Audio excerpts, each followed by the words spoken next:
Welcome along, ladies and gentlemen. After the summer break, Formula One is back. And Ferrari, after an excellent qualifying yesterday, are back locking out the front row. Charles Leclerc starts on pole position for the third time in his Formula One career. Teammate Sebastian Vettel alongside him. Can Ferrari confirm their pace with a race win today? And a country where nearly all Belgians live in cities.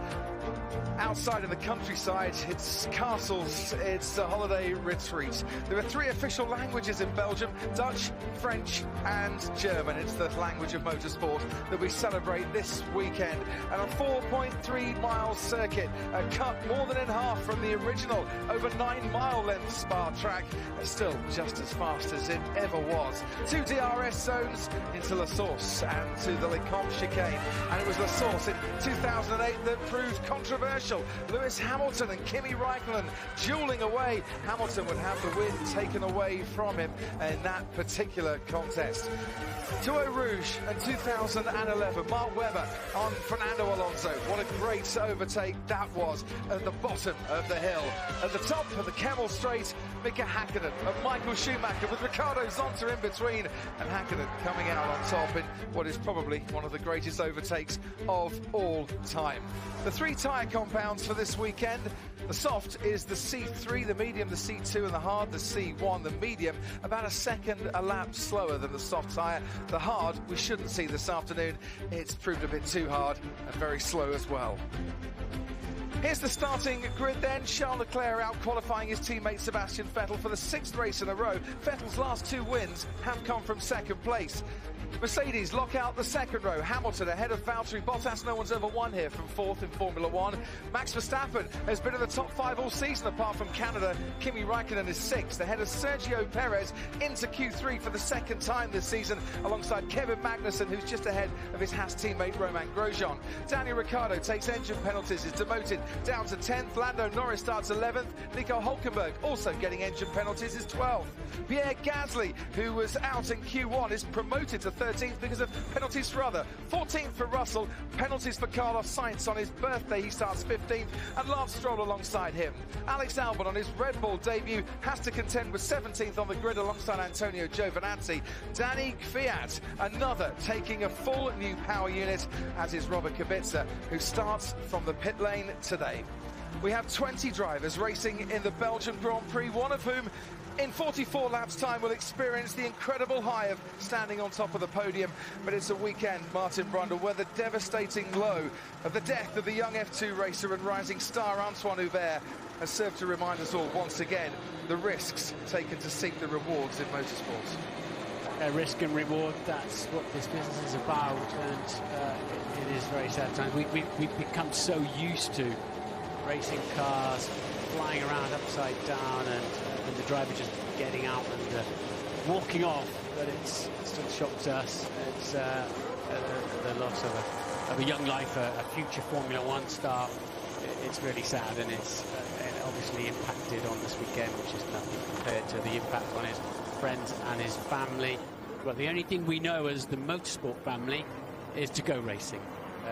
What else can we do? That's all we do, and that's what it's very easy to say, isn't it? But that's what any driver who's injured or lost their lives would want you to do: get on and go racing. Rest in peace, Antoine Hubert. Let's go racing, Martin Brundle. Soft, medium and hard tyres then, and it's soft compound tyres for the top 13 on the grid. George Russell starts on the medium in his Williams. Sainz and Stroll take the soft tyre. Albon, Giovinazzi, Kvyat and Kubica take the medium as well. The soft tyre gets you a better grip at the start, Martin Brundle, and should, even if you're outside the top 10, give you a chance for overtaking. So it doesn't surprise me most are on the soft tyre. It's a short run down to the first corner, but you want them to fire up quickly as well. You want to be able to go through Eau Rouge and Raidillon and up to Le Comte flat out. You don't want to have to lift in there. You need the grip. It's only 150 metres from pole position to the breaking point of turn 1, so they all arrived there in a pack almost always. We've seen so many incidents there over the years because of that very reason, and then they really let the cars go. So if you can gain 2 or 3 metres, there's only 4 metres between each grid slot. That's why, as you say, most of them are either forced to by regulation or have wanted to start on the soft compound tyre. Those in the know are predicting a one-stop race for today. However, there is a 40% chance of rain, and we are at Spa, and we do get a few showers, so it might be a bit of a crazy race from that particular standpoint. But if it is in the dry, it should be a one-stop race. Now, does that suit then Ferrari? Less strategic variables for others to attack them. What can Max Verstappen do in front of the Dutch hordes that have come here once again? Our Mercedes caught in the middle of the rising Red Bull and a resurgent Ferrari, I wonder. And can Mercedes run at full power after two of the new engines, of the 6 new engines, have let them down, shall we say, through free practice and qualifying? We know Ferrari can't use that amazing horsepower they have, another 40 horsepower they have in qualifying.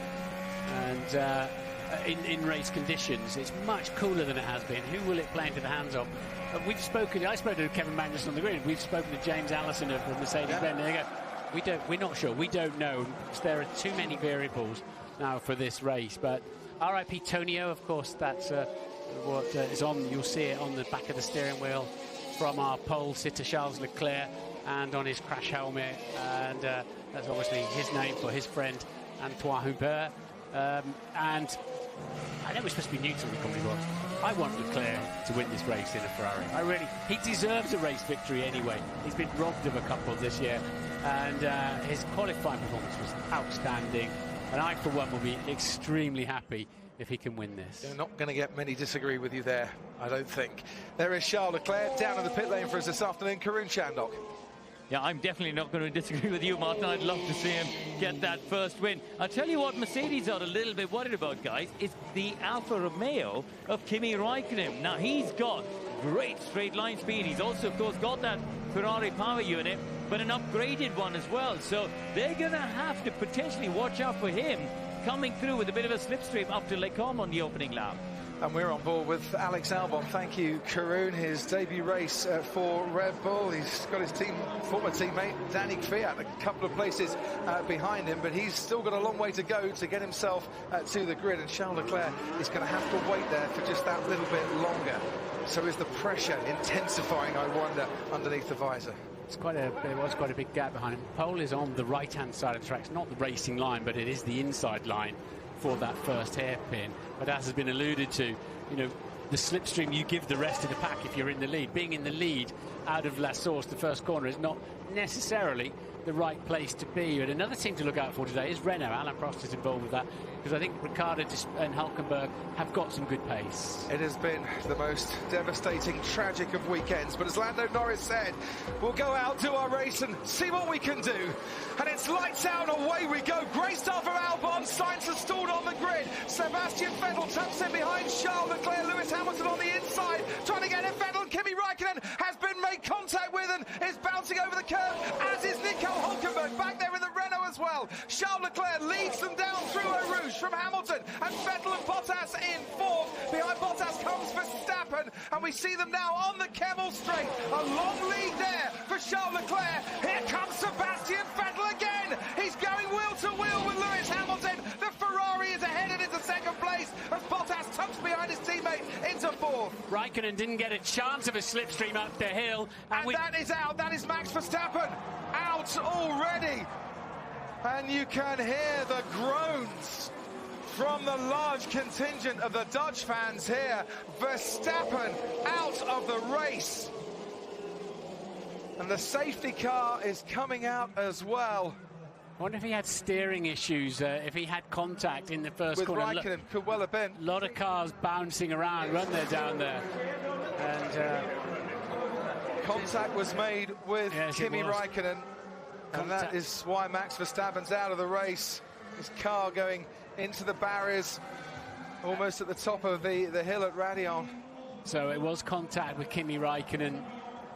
So they all got a bit out of shape, didn't they? Lando Norris got himself up into 5th place through all of that carnage. Lando Norris, who's lost 20 places on the opening lap this season. So, let's have a look here. On the inside, Raikkonen and Verstappen, that's where the contact was made there. Did it damage Verstappen? Was a racing point involved as well, getting squeezed a little bit. That could well have damaged the steering rod. So he got a poor start, Max, and he's shoved his car up the inside of Kimi. who would not be able to see him coming in there. That's the risk of La Source. Max will have to take the blame for that one, I'm afraid. And now he's got... He just turns in. What is he doing? He can't see you. You're not within his mirrors, and he's going to turn in. He's got, look, you can see his steering's not activating as it is. It goes at the top of the hill. Oh, he nearly took somebody else with him. That could have been Kimi Räikkönen again. Yeah, it could have been, couldn't it? To be honest, this is Lando Norris. As I said, he's lost 20 places on the opening lap in 2019. This time around, just hanging back a little bit, seeing all the trouble in front of him, Martin. He makes up a huge amount of places from 11th on the grid, running now 5th behind the safety car. He didn't get away that cleanly, Kimi Räikkönen, did he? No, but he's in play. So he's gone to the inside of the corner, not realising that 2 cars width away from him. And there's still more contact, isn't there, going on? That would have been where Hulkenberg took a whack as well in the aftermath of the initial melee. And Hulkenberg's teammate Daniel Ricciardo's come into the pit, so I think he might have got caught up in it just a little bit as well. There isn't much room going into La Source, and we've seen that over and over again. And this is where Max Verstappen had nowhere to go. He's blaming Kimi Räikkönen. Räikkönen, as you say, Martin, probably didn't see him. It's so hard whether you're looking forward, looking at apex, looking in your mirrors. Looking from that angle, Max was going into a bigger space than it appeared earlier. Let's have a look.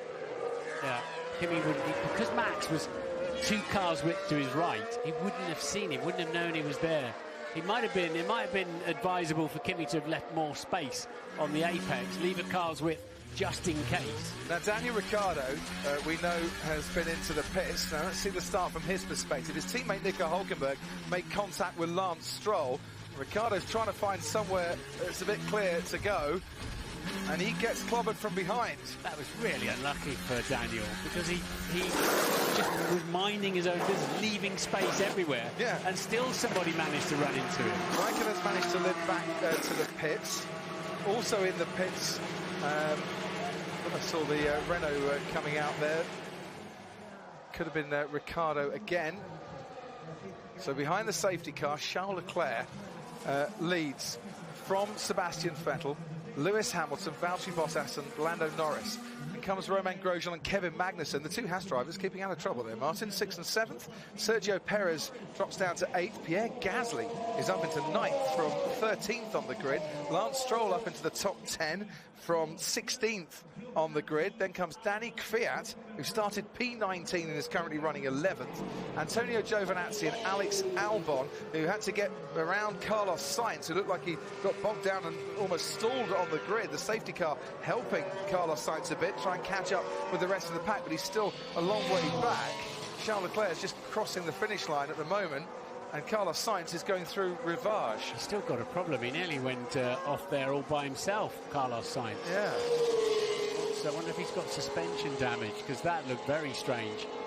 Can't imagine his tyres are that cold at the moment, but Carlos there up a Rivage, nearly going off all by himself, way behind the pack. It's his birthday today. It's not exactly the way Carlos Sainz would like to be celebrating his birthday. 25 years old, the young Spaniard today. When he came into the pits, changed to another set of soft compound tyres. Did the car stall again? Yeah.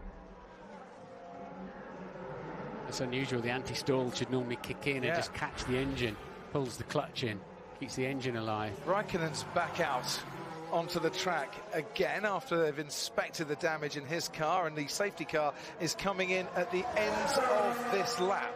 Hulkenberg down into 14th. Behind Alex Albon, he too got hit by Lance Stroll in the Racing Point. George Russell 15th, Robert Kubica up to 16th, and then Ricardo Räikkönen has been into the pits twice. Carlos Sainz and Verstappen, who is out of this race. Verstappen, who has finished every race since Hungary last year. You look at his exemplary record from this season, top 5 finishes in every race, but it's not even a finish today. His run of 21 consecutive top 5 finishes comes to an end. For Daniel Ricciardo, it's as it was 12 months ago. He was hit the first corner in last year's Belgian Grand Prix as well. Sainz has stopped somewhere in the computer, somewhere on the pit straight or in the pits. Yeah, just not showing his pit in there, is he? No, he's not. Now, I wonder if he stopped round about the bus stop chicane, or just before the bus stop chicane. The safety car is going to be leading the field towards him very, very shortly. But on the timing screens, he does appear to have stopped. The safety car is meant to be ending here. Where is Carlos Sainz? There he is. He's on the runoff area at the bus stop chicane. So I wonder if the safety car is going to stay out for another lap. Well, we know his clutch is not very good today. It should, again, you should be able to pull the clutch in automatically. That's absolutely in the firing line of anybody who goes too deep, and they're going to pick the gang up. This will confuse the drivers. Well, they're going to be picked straight back up again. Yeah, the safety car is staying out there, and that's a very sensible decision. I don't think I've ever seen that happen, where the safety car was coming in and then suddenly not. And as you can see, Leclerc is getting very ready to launch. Yeah. But that's the only option that Michael Massey, the race director, could do. Because there you can see, and we often get it, Martin, with cars locking up on a safety car restart there. Rubens Barrichello, I think a few years ago, went straight on there, right in the firing line. As you said, they couldn't let the pack go. They've got to try and move that McLaren, but it's behaving like a stubborn bull at the moment, and it doesn't seem to want to go anywhere. Yes, well, you normally press it like an emergency button. It pulls the clutch in, but we know the clutch is not very good on that car, don't we? Because it's already stalled in the pit. So Sainz then, not a very happy birthday at all. His first retirement since Australia at the start of the season. Karun, down to you. Yeah, the other guy who's not very happy is Kimi Raikkonen. He's been ranting on the radio about the first lap incident. They have said to him that when he came into the pits, they observed damage on the floor of his car on the right-hand side, which is where, of course, the contact was made. He's reported back that the balance, even just on that outlap to catch the pack, doesn't feel good. So it's going to be a long afternoon for Kimi. He's caught up with the pack. He's right behind Daniel Ricciardo, who's managed to catch up with the rest of the pack as well. So the safety car should be ending at the end of this lap. It's a very long lap, of course, especially at safety car speed. Yeah. So you can normally get a situation sorted out within a lap, unless something's buried heavily into the barriers and any potential barrier damage. Luckily, we didn't have that with Max, did we? He went into. I'm surprised Max carried on down the hill, actually, because every time he tried his steering going down the hill, nothing happened, did it? That's the second time, isn't it, that large numbers of Dutch fans have come to see Max Verstappen. Remember Austria, not last year before, and he's failed to complete the first few corners. Right, a lot of them haven't even seen him come around other than the formation laps. You've got to feel sorry for them. They are truly a passionate bunch, the Max Verstappen fan club. This is probably Vettel's best chance of passing Leclerc, isn't it? If he can stay near him as they go into Eau Rouge. Well, he got the first part done by getting past Hamilton again after being caught out of La Source. But look how close he's sticking to his teammate there. Verstappen's back in the garage already. No DRS, no drag reduction system with the rear wing opening like a great big letterbox to help them gain speed on the straight available for the first 2 laps after a safety car. So it'll have to be all slipstream for Vettel on his teammate. And you can no longer overtake at what they call the second safety car line on the way into the last corner here. You can only overtake after the finish line. Which I think Charles Leclerc will be quite happy about as well. That takes the bus stop chicane out of the equation in terms of Sebastian Vettel trying to get at him. Through Blanchimont they come. We're racing again here at Spa. It's Ferrari, Mercedes. Charles Leclerc ahead of Sebastian Vettel. No lock-up so far going through the chicane. Lando Norris is in 5th ahead of the 2 Hasses, and then the racing point of Sergio Perez. And Leclerc doing very nicely indeed to pull as big a gap as he possibly can as his teammate Sebastian Vettel lobs up, and that could cost him dear going into the source. Lewis Hamilton's already on his tail now, just pulls into behind the rear wing of the Ferrari to get the slipstream as they begin to climb up Radion, and along the Kemmel Straight Charles Leclerc leads the Belgian Grand Prix. That is a brilliant camera angle showing the speed of these cars. It's Bottas quick though. Bottas has got the slipstream on Hamilton rather than Hamilton on Vettel. The Hamilton's got it covered. So he must have had a little bit of a moment in the middle of Eau Rouge that let Vettel off the hook. Vettel just doesn't have to feel with this Ferrari. that his teammate has, does he? Just snatching breaks. We saw it in qualifying as well. Doesn't seem to have the confidence as we go a little bit wide with Valtteri Bottas as well. Just seemed a little bit desperate going into the source, locking up the brakes in the way that he did. Leclerc pulling out a big gap now over his teammates. So far looking so good on this lap for Charles Leclerc. Vettel then in second, ahead of Hamilton and Bottas, who should be coming back at the Ferrari in the middle part of this lap. That's where the Mercedes has been strong over the course of this weekend. Lando Norris already falling back a little bit from Valtteri Bottas, but he's keeping ahead of Romain Grosjean, Kevin Magnussen, Sergio Perez, and then Danny Kvyat looking there at the back. Kimi Raikkonen not making much headway on this lap. Daniel Ricciardo just ahead of him. Robert Kubica and George Russell will be under pressure soon in the two Williams. Alex Albon in the other Red Bull has now gone up to 13th place. Started 17th, now 14th. It's showing 13th on my timing screen. We'll see if Nico Hülkenberg has got ahead of him. This is the first representative flying lap we've had of this race. Before that lap, the fastest was 2 minutes 38. The first flying lap we've actually achieved as we go into lap 6. And of course, they always fuel these cars a little bit short for the race, to carry as little weight as you can get away with.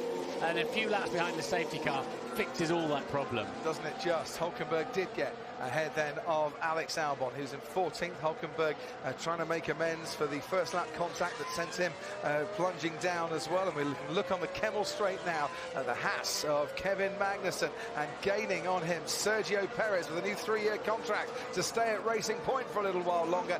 Need just a few more straight meters to try and get past that Haas. It has to be said that Pierre Gasly really keeping Sergio Perez keen just behind him in the Toro Rosso as well.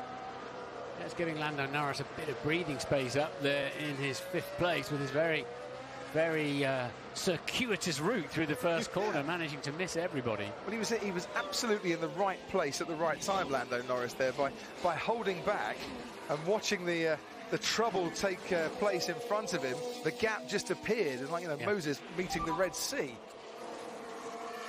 Vettel's not that quick.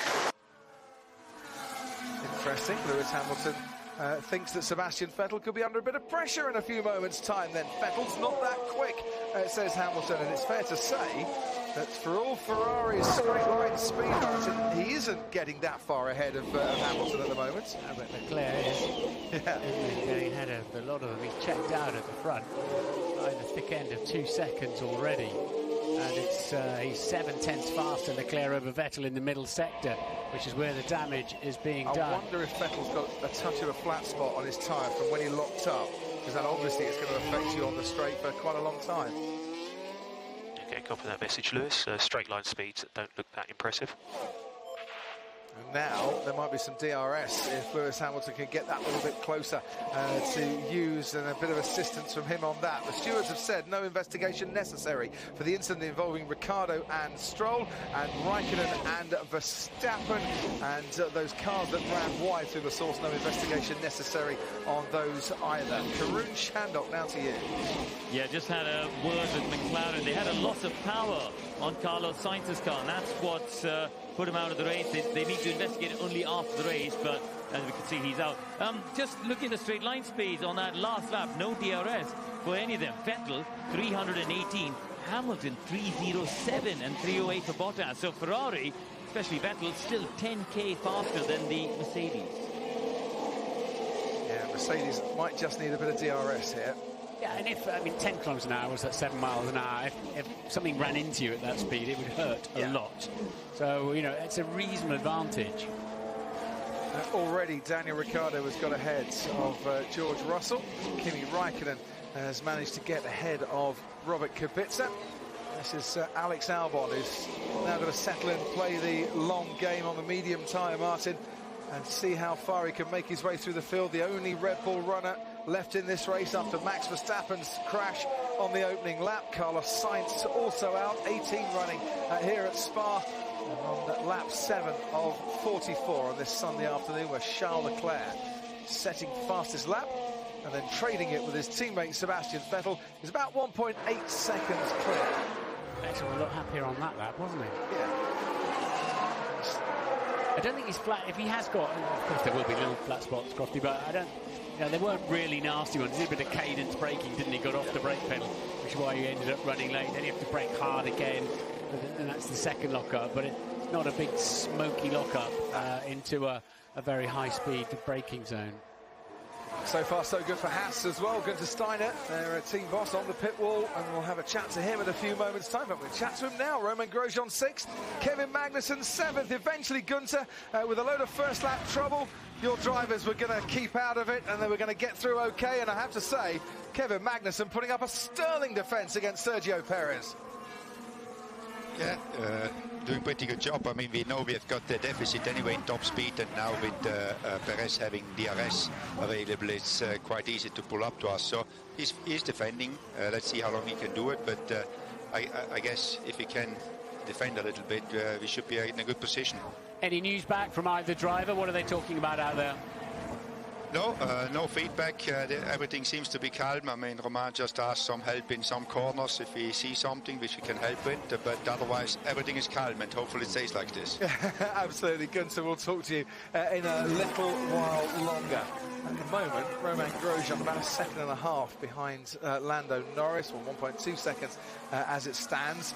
And Kevin Magnussen is watching his wing mirrors, having to defend about 2.3 seconds back, but he's holding off Perez fairly easily at the moment. He's holding off the rest of the pack, yeah. Actually, if you look at it. He's pretty much got everybody behind him after that, Kevin Magnussen. So as they all stream into the picture, you can see what I mean. He's really, he's the cork in the bottle at the moment for that segment of the race, which is releasing Norris and Grosjean in 5th and 6th. Quite nicely for now. So I wonder if that's kind of helping the calculations for the front runners as well, because they'll start to see a nice gap opening soon that they can slot into, Martin, when they make their pit stop, and the pit window might start to open in around about 3 or 4 laps time, I would imagine. Could well do. They're toing and froing at the front because Leclerc just did a fast lap and Vettel didn't, and it's put Hamilton a little bit closer to him now. So I wonder if at Ferrari they have to take the tyre, use the tyres and the engine and give it a bit of a breather. Let's see if we got that pattern or if it's just little errors creeping in. I just happened to spot it, but the let's have a look at this. There you go. That's a lock up. That's the error from the leader. I don't want to be doing that too often. It's dirty across there. Your tyres get dirty. It takes a few corners to clean them off. So I'm assuming this is, well, it could be this very lap, couldn't it, that he's on, actually, that replay. Certainly wasn't the one before, because that was very fast, the one before. It was the fastest lap of the race, in fact. Lando Norris, meanwhile, all on his own at the moment, in 5th place. It was his current lap. Leclerc just missed the chicane, so his lead will have gone down. Yeah, it's current lap, so down to 2.26 seconds now, 2.206. So Hamilton's within DRS range now of Vettel as well. And he's entering the DRS zone, as you can see, Lewis Hamilton, down towards La Source. Getting to unravel slightly for Ferrari. They're struggling a bit to slow down, aren't they? Vettel struggling. Well, to what extent is Sebastian Vettel struggling? Is Hamilton able to get better traction out of La Source, I wonder, as they plunge down towards Eau Rouge?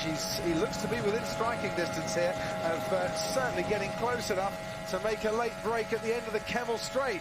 Let's stay with this, because the DRS, if he's got it, will start to take effect, and you'll see Hamilton getting closer and closer and closer, but that top speed advantage that Ferrari have got actually keeping Sebastian Vettel ahead by quite some margin. Yeah, and if Vettel ends up behind the Mercedes at any point, that's going to be working the other way. And still, Magnussen and Perez are going at it. Not any longer. No, Perez has got him this time, taking him about 3 laps, but Sergio Perez moves up on Kevin Magnussen into 7th place. On the track, it has to be said that Sergio Perez does rather like. He's finished 5th on 3 previous occasions here at Spa. The Racing Point team, formerly Force India, have scored with both of their cars in the last 3 Belgian Grand Prix. So the Leclerc going off wide has been noted. They won't penalise him in any way. As you see a replay of Perez taking that position from Kevin Magnussen because he was 6/10 slower on that lap. Didn't gain a place, didn't gain any time advantage. And Lewis Hamilton, it really smells his prey here, doesn't he? And he has done for a few laps. what I think Lewis was reacting to is he expected the Ferraris to like clear off a little bit, go run and hide at the front, and immediately he is like, they're not getting away. It's not looking that good. And he's got the best seat in the house to work that one out, hasn't he, Lewis? I wonder if Sebastian Vettel's the roadblock here and whether Hamilton could match Charles Leclerc's pace if he could get past the other Ferrari. Quickly, down to you, Karun Chandler. Yeah, on the Friday long runs, Mercedes had much better pace over 10, 12 laps. They were significantly quicker than Vettel in the Ferrari. I think you're right there, Crofty. I think they might use Vettel just to give... Thanks, Karun. It looks like Vettel is coming towards us. Yeah, I think they might use Vettel just to back up the two Mercedes drivers and let Leclerc breathe a bit. The key moment is, when do these drivers pit for that set of medium tyres? That is the key moment. Will Mercedes blink first and go for the undercut? Well, this morning, doing our chats as we do in the paddock, because it's such a long lap and because the medium tyre is that much slower, the thought was that the undercut wasn't the way to go here. As we ride on board with Pierre Gasly. Pierre Gasly is the next one to get past Kevin Magnussen. It could be a case of domino toppling here. Once one driver gets past, then the rest of the dominoes keep coming at Kevin Magnussen, and he eventually starts slipping a bit further back, and I think he's entering that Haas world of pain that we see so often on a Sunday afternoon. Yeah. He said on the grid, we don't use our tyres enough. It's not that we overused them. So Pierre Gasly gets dumped out of the Red Bull team into the Toro Rosso. Was very upset at yesterday's incident, of course, in Formula 2 as well. And here he is as the leading Red Bull car of the four that they've got, if I'm not mistaken. Verstappen's out. Kvyat's behind, is well behind him. And, of course, so is Albon. Albon's struggling to get past Nico Hülkenberg at the moment. That could be down to the tyres as well. He's on the medium compound tyre, Hülkenberg's on the soft, and we think they're a second a lap slower at least, those medium compound tyre. But it's a big test this for Alex Albon, and he will be expected to be breezing past the Renaults with slightly more ease than he's maybe showing at the moment. Hence the pressure of moving up into the lead team. And still going to plan A. One stop, fastest man on the track last time. Only a little bit faster than leader Leclerc was Valtteri Bottas. So it's a four-horse race out front. Then Norris and Grosjean. And then I'm assuming now Perez will start coming at that battle a little bit. Now he's passed Magnussen, Gasly too. But I don't know. I'm sitting here looking at this thinking Mercedes look the most comfortable here. Yeah, they certainly do. As into the pits comes Nico Hülkenberg, maybe looking for something of an undercut on those around him. Let's go to Sky Race Control in a couple of seconds, because Lance Stroll is making his move on Kevin Magnussen, and that's three cars passing the Haas in the space of 3 laps. Perez and Stroll at Racing Point and Gasly at Toro Rosso. Johnny at Sky Race Control. Yeah, it's been very good. I've been hearing comments from Lewis over the radio to Bono saying his tyres are in good condition. So I think this is where we're starting to see that pressure now being put on Sebastian Vettel in front. So it's going to be fascinating to see how long he can keep these tyres going as well as they are at the moment. Yeah, if you go for the low downforce, low drag philosophy, Martin, you've not got as much on your car to stop the tyres sliding around, and you are going to suffer a bit. That's Ferrari's world, isn't it? Yeah, can be, especially in the middle sector of this lap. It's the length of the corners as much as the speed of them, and that's what really punishes the tyres, where you lean on them for several seconds at high G loading. So we have 18 still going here at Spa. We've lost Carlos Sainz with power unit related problems, and we lost Max Verstappen after contact with Kimi Räikkönen at the source on lap 1, and then his loss of steering sent him into the barriers at Raidillon. Let's hear from Max now. Well, it's so disappointing, and it must be massively for you and your fans to be seeing you at this stage. Just talk us through what happened. Yeah, poor start. I don't really know why, but we'll look into that. And from there onwards, I just braked maybe a little bit later than the 2 cars ahead of me, of course. But for me, it was all working quite well. But then I guess Kimi didn't expect me to be there anymore, so he just did his normal line, and yeah, we touched, and the track rod was broken after that, so that's why I went straight on in Eau Rouge. I just heard an amazing stat that since Hungary last year, you've only ever finished in the top 5. So this isn't the feeling you're used to. No, but that's racing, those things can happen. And the good news as well, is that you've got a race again next week. Yeah, for sure, but it's also not going to be the best for us, but we'll try to make the best of it. Really bad luck today. Thank you. Not the best of days for Max Verstappen at all. We've just seen Kevin Magnussen drop out of the points, down to 11th now, and we've just seen Alex Albon get past Daniel Ricciardo, and they're both on the medium compound tyre, which really rather shows the difference between the mediums and the softs on this track this afternoon. Albon now is going after Antonio Giovinazzi in the other Alfa Romeo. Out in front, 3 seconds, the gap between Charles Leclerc and Sebastian Vettel. I dare say if they're sticking to plan A, we can expect him in a couple of laps' time, Martin. Yeah, into the 48s now, 1 minute 48.9 for Leclerc, as you can see at the top of your screen. He's certainly getting comfortable. They do appear to be able to do a quick lap, and then the next one, they hurt a little bit. Maybe they've just taken too much out of the tyre and then back onto a quick lap again. It is yo-yoing around. But at the moment, then 7 seconds covers the top 4. They're 10 seconds clear then, Bottas to Norris, who's really holding Grosjean very nicely. So Norris got really a 5.7 second lead over who I think is his main rival this afternoon, Sergio Perez. Pierre Gasly pitting from, what was he, 9th place, I think, in the race, coming in from the Toro Rosso. Let's head down to Karun. Indeed, Pierre Gasly was in 8th ahead of Lance Stroll, so a good stop for him, 2.5 seconds for the Toro Rosso. Lewis Hamilton, meanwhile, guys, after that little burst of speed when he got close behind Vettel, has come on the radio to say he's struggling to get any closer, so that straight line speed advantage still a problem for Mercedes. And the straight line speed advantage and better traction of the Alfa Romeo helping Antonio Giovinazzi to get past Kevin Magnussen, who such a sinking feeling for him, is at exactly the same place on lap after lap after lap. He keeps getting past. The DRS is very powerful here, isn't it? Yeah. Climbing the hill. It was last year too. It's obviously the same system we use at all of the circuits, whether it's Monaco or Monza, different wings, of course, but it is a very powerful device. And here at the end of the straight, if you're struggling a bit, it's a wave by, isn't it, effectively, for some of them.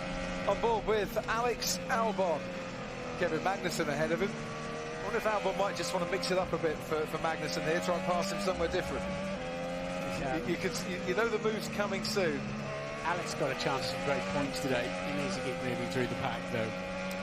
Well, started in 17th place. If you remember back to GP3 here in 2017, when Alex Albon was racing in that, he finished 9th, starting P17 in one of the races that weekend as well. Is he close enough to have a challenge on Kevin Magnussen here? He is going to have a go. Diving down the inside is Alex Albon. I think Magnussen made that quite easy for him. But it was nice to see that when the opportunity was there, he went for it. Yeah, and that's what Dr. Helmut Marko wants. That's what he was unhappy about with Pierre Gasly. He wasn't making his way through the pack. He's locked the brake and got away with it there. But that's triggered some pits. Gasly's pit stop has triggered several others coming in now. One of them is Lance Stroll, and as Lance Stroll comes back out onto the track, where's Pierre Gasly? You want to see if Stroll is anywhere near Gasly, whether the undercut has worked there for Toro Rosso. As we see Albon and Magnussen going into the Le Combe chicane.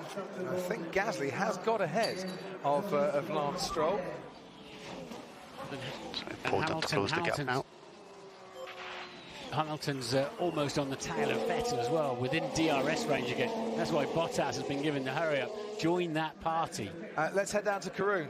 Pierre Gasly and Toro Rosso have done everyone a favour because they've shown the undercut will work, guys. I think Ferrari there, you can see getting ready with a set of medium tyres. Gasly on the outlap was in storming form, gained over a second on his rival. So the undercut is working. The mediums are switching on as Sebastian Vettel, I can see, coming into the pit lane. Crofty, over to you. Yeah, he was the one that was struggling more on his tyres, so he's got the opportunity to pit first at Ferrari. Normally it's the lead car that pits first. Medium compound goes on. Sebastian Vettel will come out back into the racetrack and should still be in the top 4. Lando Norris just going through the source now. I wondered if Mercedes might say to one of their two drivers, do whatever Vettel does. But they've stayed out. Leclerc has got the luxury of staying out a bit longer because of the lead that he's got. So that works nicely for Ferrari. Perez at Force India is forced to come in as well because others were pitting around him. Norris is ahead of Sebastian Vettel on the track, but of course he hasn't stopped yet.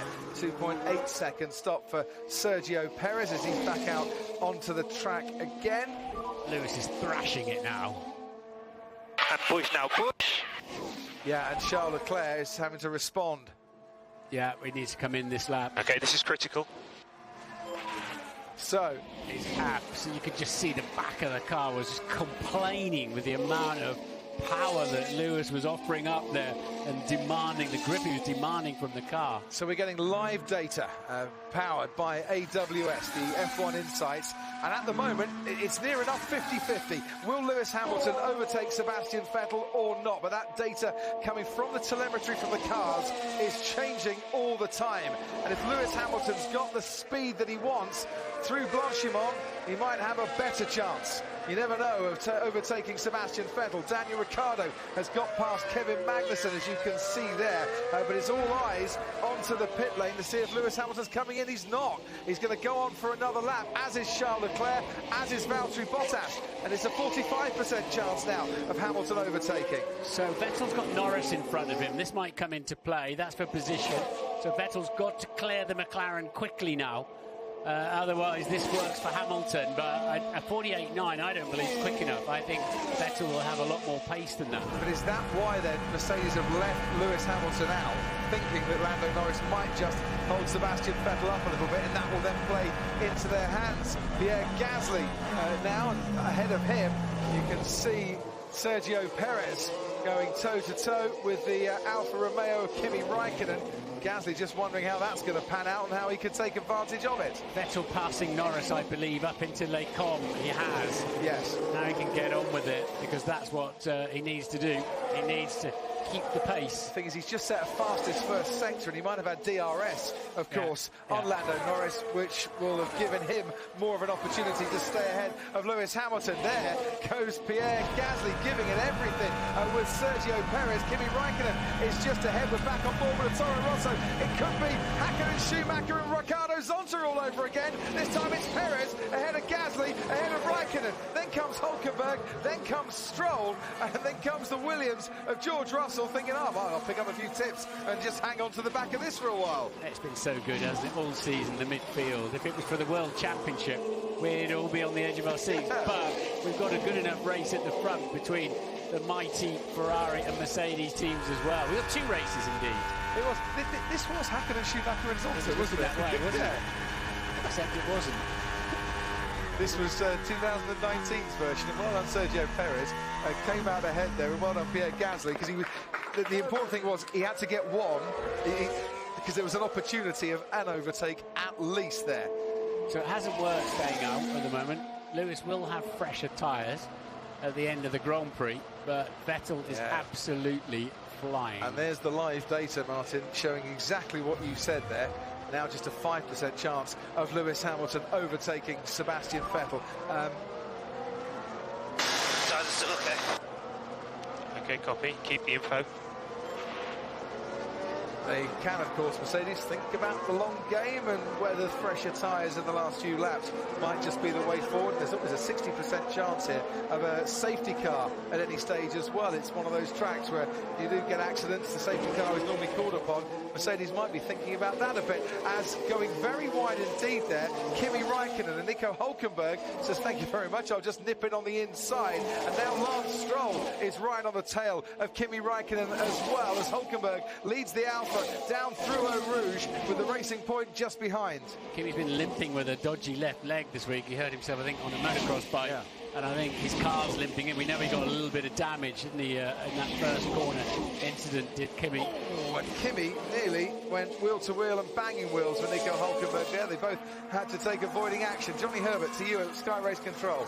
Well, it was very interesting where there was a call to Lewis Hamilton to box, but then Sebastian came in. So I think there was a late change to then keep him out on track, to try and push himself closer to Leclerc. We saw those sort of quick laps coming from Lewis, and I think that is a situation they're trying very hard now to get that gap down. He's still talking about their tyres are looking good, and then the information from Bono is just keep us informed. Well, Ferrari got that it's worked for them, it hasn't worked for Lewis Hamilton at the moment. What's interesting here, Sebastian Vettel is getting extremely close to being less than a pit stop behind Leclerc. If Leclerc pitted at the end of this lap, he'd probably come out in second place.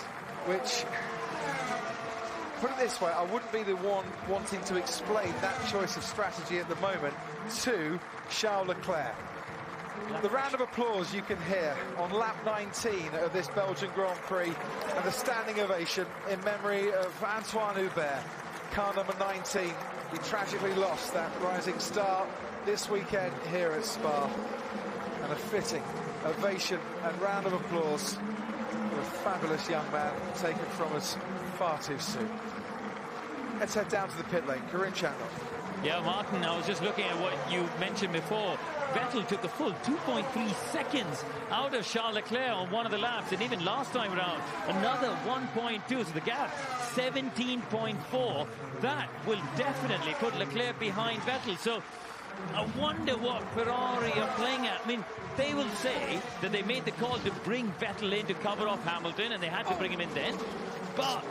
go on, Coffee. I was just about to say, Kevin Magnussen coming off far worse there, and now with Nico Hülkenberg all over him as well. He still hasn't pitted, Kevin Magnussen, but he just lost out to Pierre Gasly and had to take evasive action going off the runoff area. Martin, just take us through the replay.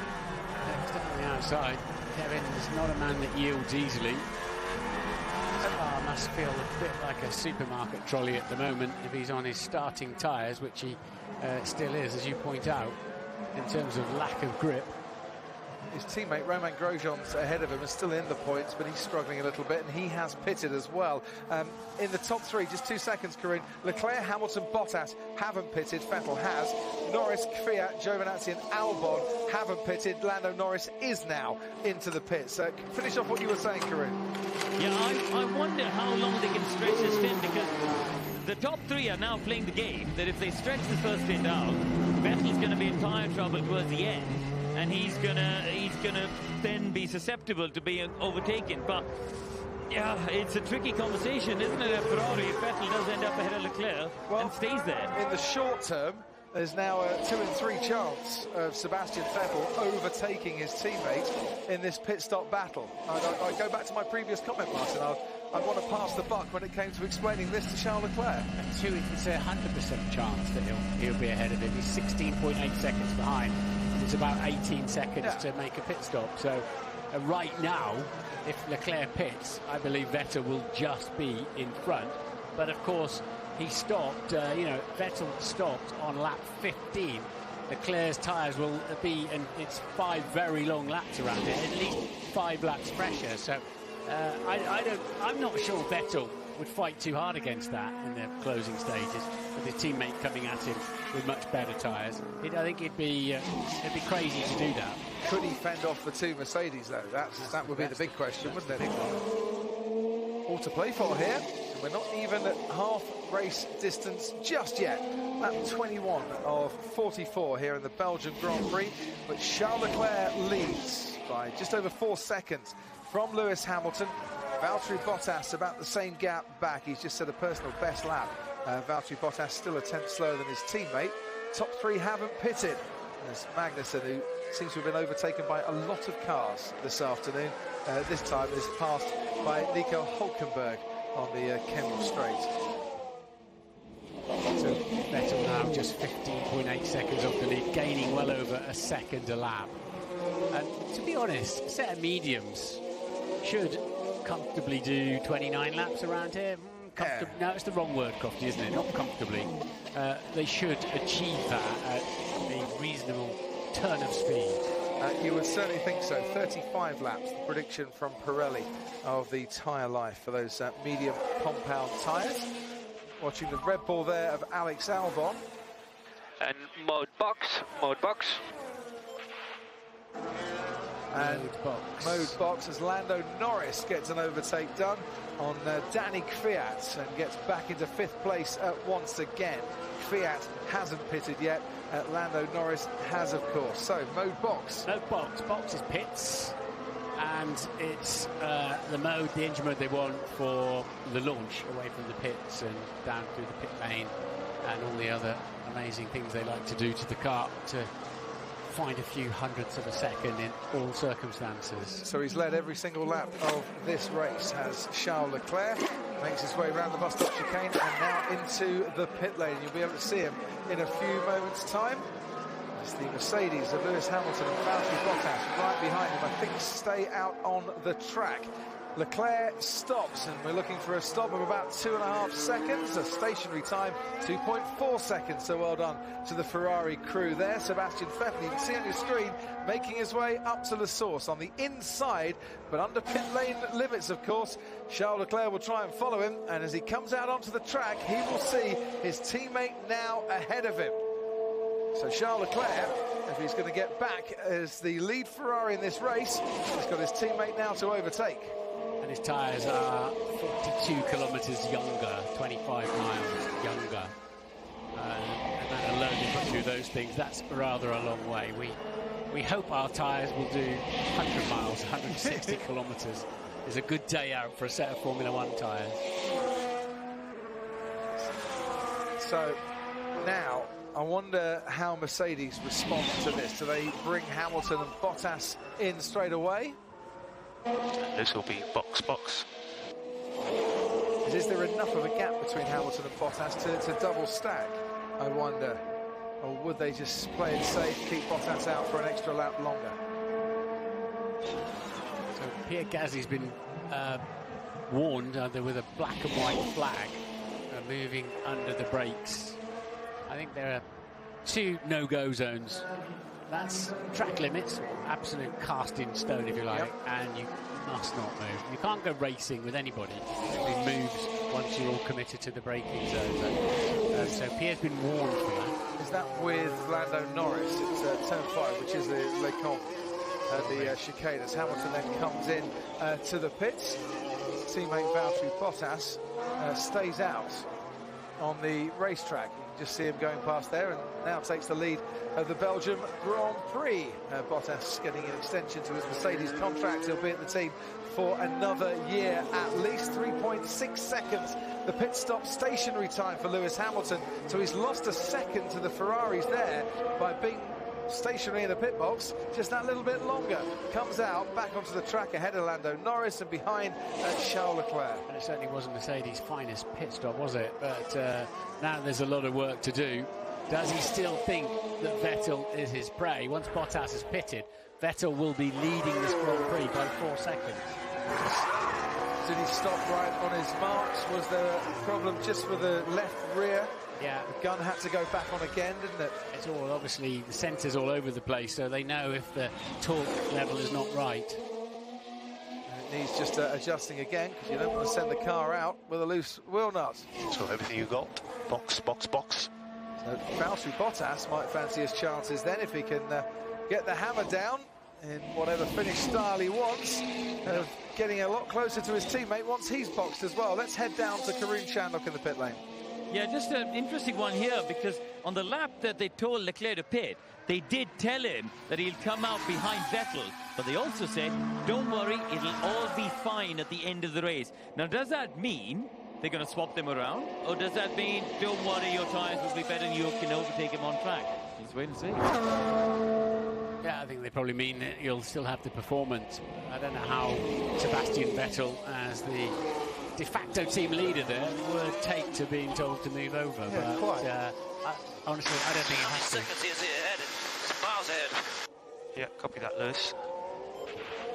And Hamilton's not exactly liking this strategy either at the moment. The Bottas stops. Remember, Hamilton was stationary for 3.6 seconds. That felt like a lot quicker, and it was for Valtteri Bottas. 2.3 seconds, the stationary time. There's Hamilton going through the source. 60 kilometres an hour, very narrow pit lane here at Spa for Valtteri Bottas, and now As he makes his way out of the pit lane exit, his teammate has just disappeared from view, and Charles Leclerc has just set the new fastest lap of this race as he chases down his teammate Sebastian Vettel. Will Vettel move out of the way?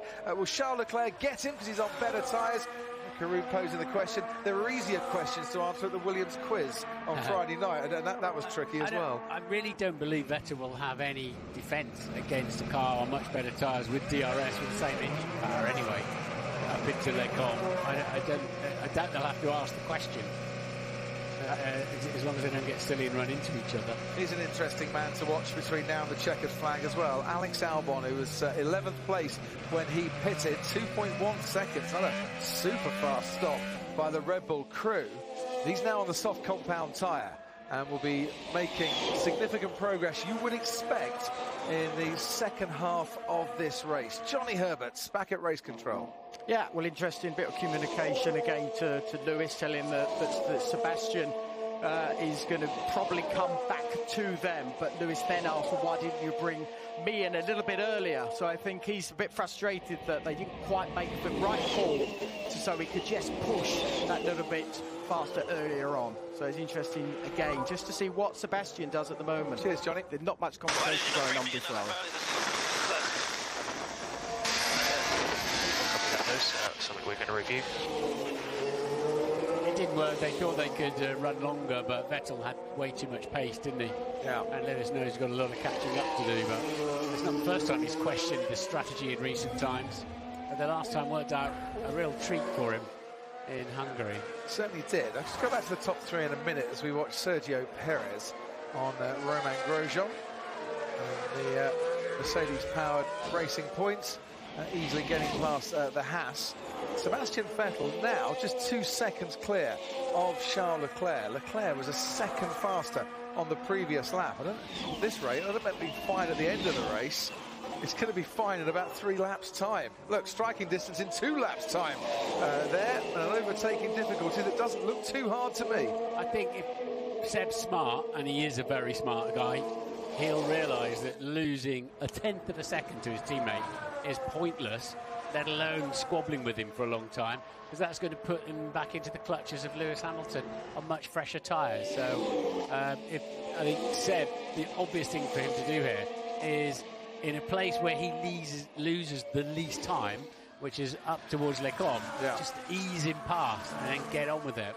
Yes, the key for Ferrari, though, is to keep this 1-2. Yeah. If Mercedes are going to come back at Sebastian Vettel, as you're rightly saying, Martin, not to lose any time squabbling between each other, because it's the 1-2 finish that the team need in the Constructors' Championship. Yeah, squabbling with his teammate might cost him second place, because he'll never keep Leclerc off him now. 2 Ferraris, line astern. Sebastian Vettel ahead of Charles Leclerc. The gap as they cross the line, 1.2 seconds. Hamilton on a bit of a charge, now under 6 seconds behind Leclerc after his pit stop.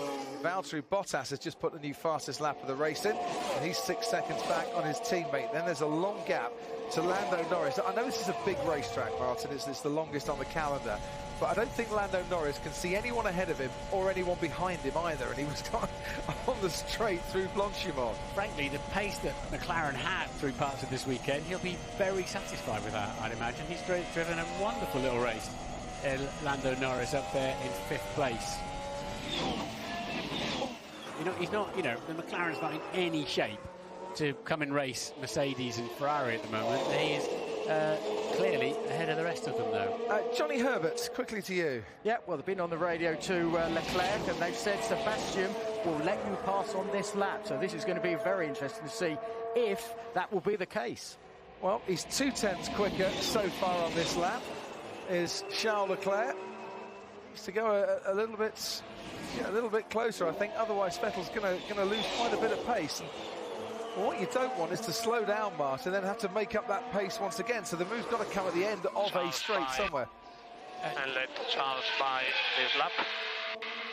Just before the undercut, let him buy this lap later on. And he'll want to... Sebastian will let you buy this lap. And the key thing is he wants to do it without going offline and picking up a load of discarded rubber, marbles, whatever you like to call them. And that's the key thing for Vettel. I think it was just a bit ambitious. He's doing it down the pit straight, isn't he? Yeah, it was a bit ambitious on that lap, but at the end of the lap, it does now take place. That's Ferrari making a very bold strategic call to say Charles Leclerc is going to get past, is going to retake the lead here. And it's smart doing it there because Vettel will get the DRS behind his teammate as well, which gives him a tenth or two defence against Lewis Hamilton. Mercedes-Benz have more 1-2 finishes this season than Ferrari have in the last decade, 7-4. But it's 1-2 for Ferrari here, and looking good for them as it stands at the moment. And as you rightly pointed out there, Martin, a bit of DRS for Sebastian Vettel gives him some free extra pace at the end of the straight to keep ahead of the Mercedes, because that's what Sebastian Vettel's battle now is going to be. Can he stay ahead of Lewis Hamilton, who is only 3.2 seconds behind him? Meanwhile, Sergio Perez and Daniel Ricciardo into the chicane. Who comes out on top? Perez will fancy his chances here, but he's making it tough for him, is Daniel Ricciardo. Just enough room for the Racing Point to scoot through. Ricciardo now has Romain Grosjean behind him. Grosjean's got a bit of extra pace on Ricciardo, it seems, at the moment as well. When did Ricciardo come into the pits? On lap 1, that'll be why. Giovinazzi up in 6th place hasn't pitted yet, along with Russell and Kubica in the Williams team. They're the 3 drivers who have yet to pit. Just hanging it all out for a safety car, I think, at the moment. Alpha. We got to pit again. Question. The fight is with Hamilton till the end. No pit again at the moment. Tires won't make it to the end. Okay, so that's a good message. So let's sort it out now then. If that's the problem, they need to go to plan B and make the most of a new set of tyres. You know, I said that gap was 3 seconds between Vettel and Hamilton. It's under 2 seconds now. I think we're seeing Hamilton's pace dramatically quicker than Sebastian Vettel, and Valtteri Bottas matching pretty much, if not a bit faster, at Hamilton's pace as well. Karun, now to you. Yeah, guys, coming in for another set for Vettel is easier said than done, because in the allocation coming into today, he had 1 new set of medium, 4 used set of soft tyres, and a new set of hard. So he's obviously used the medium now. What tyre do they use towards the end of the race? I mean, presumably a used soft is going to be better than a hard tyre in these colder conditions, but it's not an easy decision for Ferrari. They're in a slight corner, as are probably most others, actually. Yeah, but there's some of those used sets, though, Karun, have only done one hot lap in qualifying, so they're not. I mean, they're not optimum, but they're not too bad. They're worth putting on if you don't think your medium is going to get to the end. What you have got to do is put them on early enough to take advantage of it, because right now, Vettel, if he pitted, would be 10 seconds behind currently 4th place man, Valtteri Bottas. Car in front here is Daniel Ricciardo. The car in the middle is Romain Grosjean. The car catching him is Pierre Gasly. The straight runs out by the time Gasly was in a position to make a move. Gasly will be pleased with the way he's driving today, though. Back at Toro Rosso, of course, demoted from the senior team, in 10th place at the moment, and looking good to progress further through the field. Meanwhile, the man that replaced him at Red Bull, Alex Albon, is now only half a second behind Lance Stroll in 14th. He's going to walk over us. The thing is, Sebastian Vettel fears that Lewis Hamilton's going to walk all over him. I just wonder, with Hamilton's pace as well, Martin, if he's going to walk all over Charles Leclerc as well. It's not out of the question. It's not out of the question at all. I think that Mercedes has a much stronger race pace at this stage than the Ferrari does. Actually, the greatest service that Vettel could do the team at the moment is hold Hamilton up for a few laps. Yeah. His teammate will shake him warmly by the hand if he manages to do that. I think when Seb says he's going to walk all over us, look at the way the back end of the Ferrari is moving. Leclerc's tyres are 6 laps younger, but how will they be at the end of the Grand Prix? When he says walk all over us, does he mean us, car 5? Yeah. Or does he mean us, Ferrari? I know you take different lines through Rivage as well, but look how much wider Sebastian Vettel was there compared to Lewis Hamilton, who was able to hug more on the inside line through Pirwan. They flick it in 7th gear, left-handed, at about 180 miles an hour, heading on down the hill even further, and Hamilton's taken another half a second out of Vettel's advantage in this middle sector. Hamilton starts 1 lap younger than the leader Leclerc, Vettel, it's just a matter of when, isn't it? Hamilton might be in for a second race of complaining about the strategy and it falling right into his hands, because 4 seconds off the lead with the pace he's got. Yeah, and don't forget, the last 4 races, the lead's actually changed hands in the final 4 laps on 2 occasions as well. We're getting used to a bit of late drama in Formula One at the moment. He's gone deep, hasn't he? Charlie Leclerc is not that far up the road, is he? When you look from Lewis Hamilton's, that's the red flashing lights, and they're harvesting energy into turn 1. You know, you asked, or said that the best thing Sebastian Vettel could do for his teammate at the moment would be to hold Lewis Hamilton up. That's exactly what he's just done. 1.2 seconds, the difference between Leclerc and Hamilton on that lap. Vettel's actually done a very good job for his teammate there. And Hamilton now 5 seconds behind the leader. He needs to do that for about 6 laps, though, or something, at least. But where Mercedes are struggling here is that they've just not got... They've not got the speed advantage in a straight line to get close enough in the final sector to make the most of any use of DRS when it comes to the home straight or the back straight. And Hamilton going deep into the chicane here didn't help his cause either. No, he probably just lost a bit of front downforce behind the Ferrari. Front tyres under-rotated, or locked, as you could say, momentarily.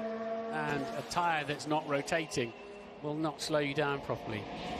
Antonio Giovinazzi has just pitted. He'll be mightily glad of that. It's his first pit stop of the race, and it's put him back down in 14th place, just ahead of his teammate, Kimi Räikkönen. I say just ahead of his teammate, and the difference between the main straight ahead of his teammate. Okay, copy Lewis. Looks like he's struggling just as much, if not more. Interesting. So Lewis saying rear tyres are overheating. He's feeling the deficit caused by following another car so closely for so many laps, but he is much more in striking distance on that lap, and not locking up. Going through that bus stop chicane is going to help him. Look, he's got the DRS, as you can see, quickly down to Karun. Yeah, I think they're going to leave Vettel out for as long as he gets past, if he gets past by the 2 Mercedes, because they may as well, if he drops to 4th on track or via the pit stop, it doesn't matter. So they might as well try and give Leclerc an advantage. And it is about the 2 Mercedes, because while this is going on, Bottas is closing the gap quite quickly behind them. Here comes Hamilton then, and he should have DRS. He has got DRS on this Kemmel straight, but the Ferrari we know is quick in a straight line, and Hamilton is going to have to find somewhere else or get that little bit closer on the next lap to try and muscle his way past a stubborn Ferrari in 2nd place. So Lewis ahead, struggling to go through Vettel despite the big pace difference. So think about keeping your tyres in a good nick. Yeah, he'll play the cagey game at Valtteri Bottas. Started 4th, running in 4th. Will it come to him at the end of the race? The speed track comparison, the 5 kilometres an hour, even with DRS there, in Hamilton's favour. But he probably needs double that to be able to get past. So you look, Hamilton now, by the end of the middle sector, he's right within touching distance. If there was DRS going through Blanchimont, he'd be an easy winner here, Martin, but will he get the slipstream, I wonder, going through Blanchimont to maybe mount a challenge into the bus stop chicane? Very good chance of that now, because Vettel was slow off the first part of Stavelot. Here he comes. There's too much wheel spin, the rear end sliding. Vettel's going to have to stay right and defend the inside line. So Hamilton goes left, and he's going to have to go the long way around the first part of the chicane, but he'll get the inside line if he can stay wheel to wheel, which he can't. Now switches back, will get DRS, and can he mount a challenge? This time into the source. He'll gain on Sebastian Vettel. Under braking, he's a bit too far back, but he's going to have to try and stay with him now down the Kemmel straight. Otherwise, it's another period through the middle sector where everything is going to be skyrocketing in terms of temperatures of tyres and brakes and engine. Leclerc then 6.3 seconds ahead now as these two fight over 2nd place, and Hamilton's much closer. Here he comes, Lewis Hamilton. You can hear the cheers from some of the British fans waving the Hamilton flags. He pulls out alongside Sebastian Vettel. He pulls ahead of Sebastian Vettel, and there was the cheer from the fans that have made it over from the UK. Hamilton is up to 2nd place, but Vettel's defending there. Hasn't half helped out his teammate Charles Leclerc, who probably owes him at least half a panache sometime later tonight if he goes on to win this race. Okay, it's game on now, isn't it? Leclerc versus Hamilton. Now that that move's been made, now he's cleared the Ferrari. Bottas is not too far behind them. Will they come and put some tyres on Vettel now? That would be a smart move now, I think, to give Vettel some fresh tyres and see if he can come back at them if they begin to run out of tyres at the end of the Grand Prix. There's no threat behind. They're over half a minute clear of fifth-place man Lando Norris. How about this for a battle, Martin? Alex Albon on Pierre Gasly. And I wonder who's going to win out this one. When it came to the seats at Red Bull, Albon won out, and he's won out for track position there as well as Danny Kvyat behind Romain Grosjean, just ahead of them. He's on soft tyres, is Alex Albon. You'd expect him to have won that battle. Pierre Gasly will not like the fact, though, that Alex Albon has just overtaken him on the track. And who's this coming into the pits at Williams? Robert Kubica. Worth watching this because they've been fairly rapid at the Williams team. Oh, the minute I say that, I'll put the curse on them. In recent races, they've been the fastest pit stop at many of them, but 3.7 seconds that time around. And Raikkonen into the pits again for what is his third visit into the pits in this race. He's really having a wretched afternoon, isn't he? If he has damaged the floor, Kimi Raikkonen earlier on, then that also damages your tyres quickly because you're sliding too much. There's now Bottas homing in on Sebastian Vettel. So that gap between Hamilton and Leclerc was about 2 seconds when Hamilton started the duel with Sebastian Vettel, and it was 6 seconds when it all finished. That's the contribution that Sebastian Vettel has made for his younger teammate there and for the cause of the team to try and help him to a win. And Ferrari, wouldn't it be amazing for them to head to Monza with a win as well, their first win of this season ahead of the Italian Grand Prix this time next week, where they're expected to dominate as well. Starting off the second part of this Formula One season in 2019 the way that they really do need to keep alive either of the championships. We'll get these tyres through another 11 laps, Leclerc and Hamilton. Hamilton's, just to remind you, 1 lap younger. Bottas pitted on lap 23 compared to Charles Leclerc's 21. Of course, Vettel was in on lap 15, which looked handy at the time, didn't it? But eating all the sweeties at once, though, wasn't it? What I would say for Hamilton, in terms of the championship, this suits him rather nicely at the moment, doesn't it? Whether he beats Charles Leclerc or not. And coming in is Sebastian Vettel. He's not going to get involved in a squabble with Valtteri Bottas. It's a no-brainer. He was going to finish 4th anyway, so he might as well come in and see if they can gain something, get the fastest lap point. And if indeed the top 3 do start running out of tyres, find the cliff edge on grip in the last 5 laps, Vettel's there. Another good pit stop, 2.6 seconds stationary time for Sebastian Vettel. Yeah, Hamilton at the moment is ahead of the man in second place, Valtteri Bottas in the championship. Max Verstappen's not scored anything today as he crashed out about 3 corners into the race. And Sebastian Vettel is behind him as well. So Charles Leclerc would make a gain on Lewis Hamilton, but he started this race some 118 points off the championship leader. So whatever happens from here on in, as long as he finishes Lewis Hamilton, he'll be quite happy with the way the afternoon's gone, I'm sure. Alex Albon is now on the rear of Danny Kvyat. Alex Albon currently in 9th place in this race. But might fancy that he won't be there by the end of this lap, because there might be 1, if not 2 places up for grabs by the time he next puts the brakes on. Honda engine v Honda engine, of course, but a nice bit of oversteer there for Albon. A little bit eager on the throttle ambition ahead of adhesion there, but he should have DRS on the top of the hill. Both of them, both the Toro Rosso and the Red Bull. And they'll be much closer than this at the end of the straight.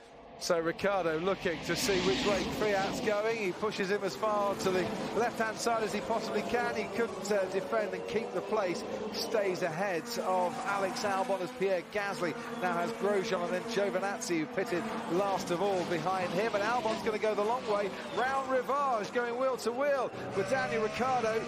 Often you see a move happening there. No Name Corner is next. That's bold if he's going to go past Ricciardo there.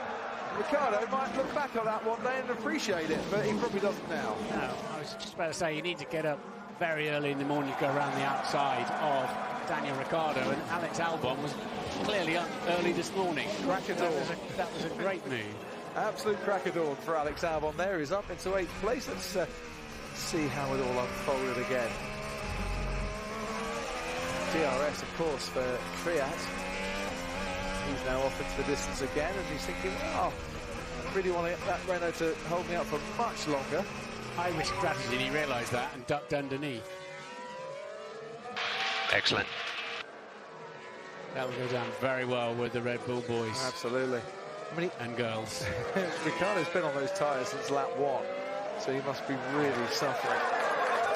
Yeah, as you can see, it did go down very nicely indeed. New boy doing all right there. 7 seconds the gap out in front while all that's been happening between Charles Leclerc and Lewis Hamilton. We can head down to Karun. Yeah, I just want to make the point of what a good job Charles Leclerc is doing with the tyre management as well. I mean, last time round, he was a 10th quicker than Lewis Hamilton. The previous lap, 4 tenths quicker. So, despite the fact that, you know, we talked about Ferrari suffering more in terms of tyre wear, and Vettel illustrated that really earlier today, Leclerc, with that superior pace he's shown all weekend long, is doing a stellar job managing these tyres up at the front and his pace. Mercedes believe that Vettel will end up about 4 seconds behind Bottas. That's what their race simulations are saying. So it looks like Vettel will struggle to get back on the podium despite that fresh set of soft tyres. Especially as Vettel's just a very poor middle sector. He's obviously had a mistake. He's by himself, so made a mistake there somewhere. He'll need to pump in some great laps now, little Sebastian Vettel, and I don't think this was one of them. A 47.8 against Leclerc up front on a 47.2, so must have been a mistake somewhere. Well, let's have a look. Lock up into the chicane at the top of the hill. They come over the sleeping policeman and back out onto the track again. Yeah. And once again, new set of tyres. Yeah. Fresh set of tyres, aren't they? They wouldn't have been new, but shiny new ones, but they still should be reasonable. Said pushing hard, too hard. On the podium, of course, Sebastian Vettel in the last 2 races, but today marks a whole year since he last stood on top of the podium. Spa in 2018 was his last win. Ferrari, of course, have won since then with Kimi Raikkonen last year in Austin, but they're on course for victory here this afternoon. We're on lap 36 of 44 of the Belgian Grand Prix, and Charles Leclerc 6.3 seconds clear of Lewis Hamilton. What has Hamilton got to try and close that gap down and maybe make a challenge towards the end of the race? Valtteri Bottas in 3rd place for Mercedes at the moment, who looked a little bit lacking in pace in qualifying, but has certainly enjoyed better pace for much of this race. Sebastian Vettel trying to catch up with Bottas after his 2nd pit stop, runs 4th. We can now see Antonio Giovinazzi and Pierre Gasly going wheel to wheel through the chicane. This is a decent little scrap as well. Gasly stays ahead of the young Italian. Daniel Ricciardo just ahead of this battle. This scrap for 10th place. Cars ahead do have old tyres. There's still chances. Let's stick with this one. No, there is no. I'm sorry, dude. I've been here for 30 laps. There's no chance. We're missing 20 kph. I cannot do anything. You know, it's not getting serious, not getting anything. It's what we're to do, but for racing, it's impossible. I'm just being overtaken lap after lap. One of Romain Grosjean's more optimistic messages, I would say that on the team radio, but you can understand his point of view.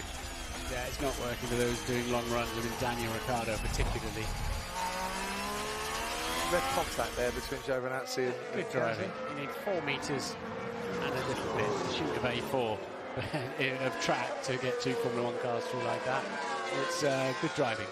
Gunther Steiner on the Haas pit wall. We've just heard Romain Grosjean getting instructions that there might be points possible, but he doesn't feel very optimistic about it. Well, is it just the usual problem here? You're suffering through tyre wear again?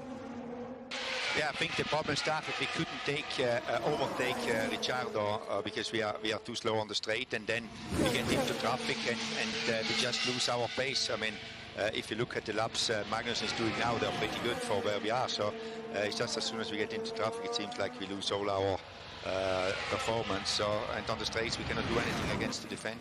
And that's still, of course, with what is widely regarded as the most powerful engine on the grid at the moment. And you've got a fresh engine in for this weekend.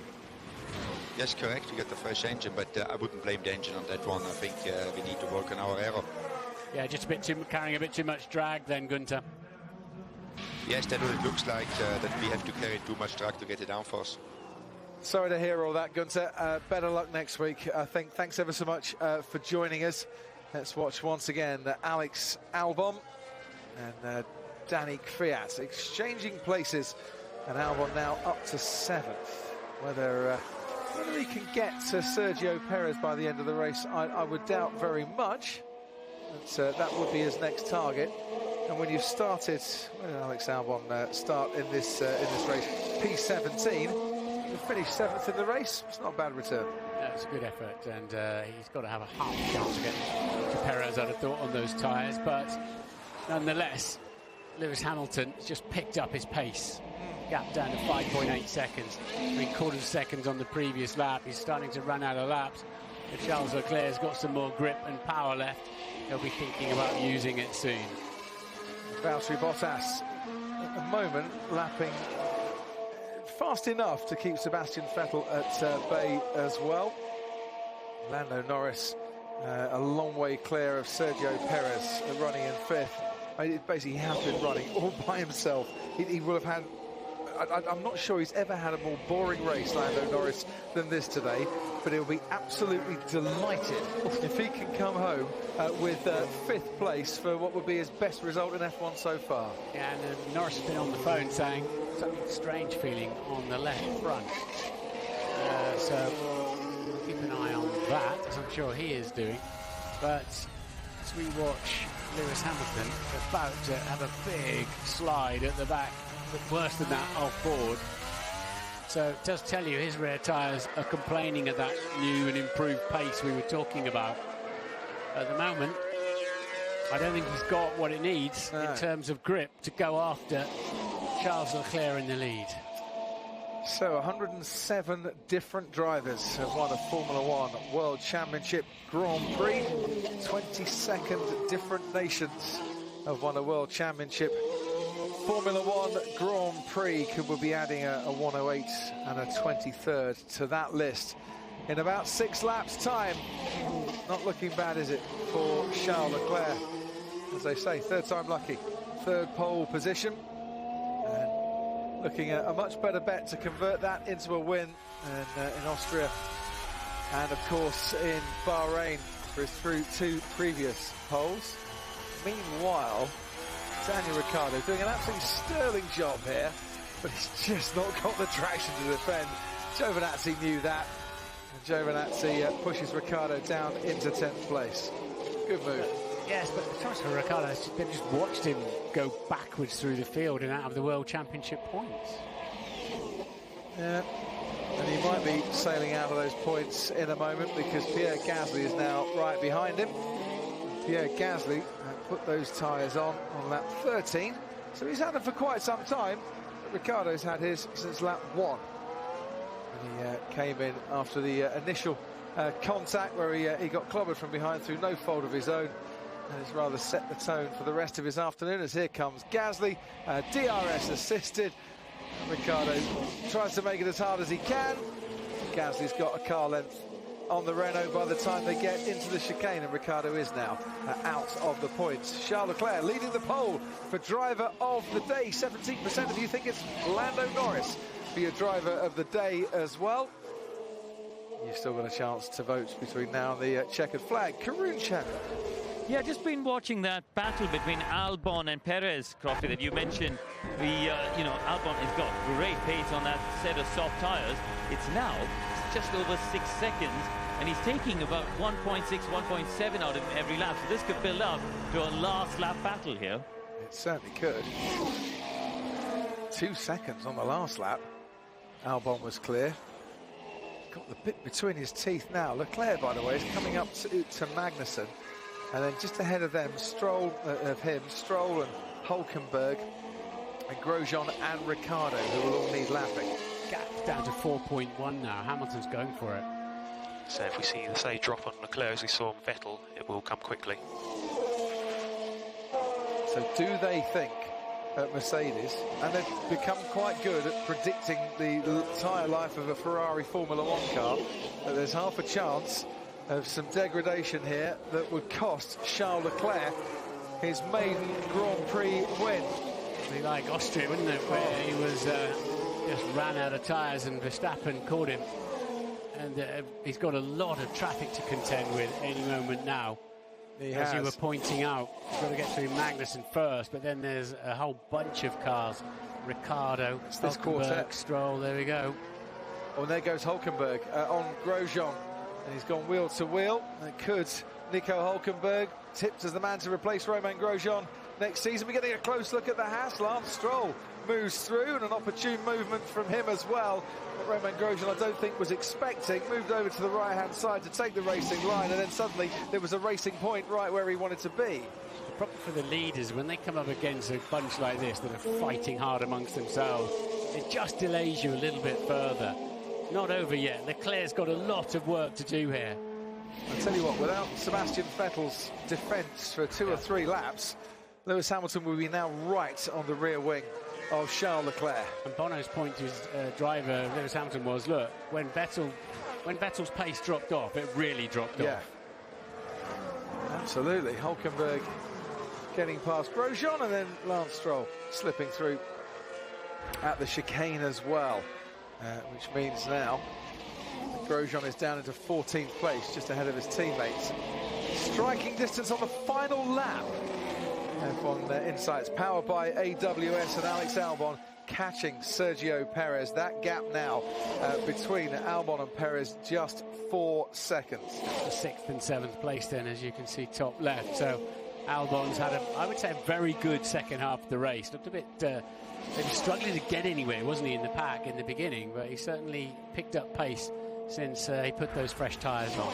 So just looking here, 1.3 seconds Lewis Hamilton took out of Charles Leclerc's lead in the middle sector alone. The gap is now down to 2.7 seconds as we see Hulkenberg getting past his teammate Daniel Ricciardo.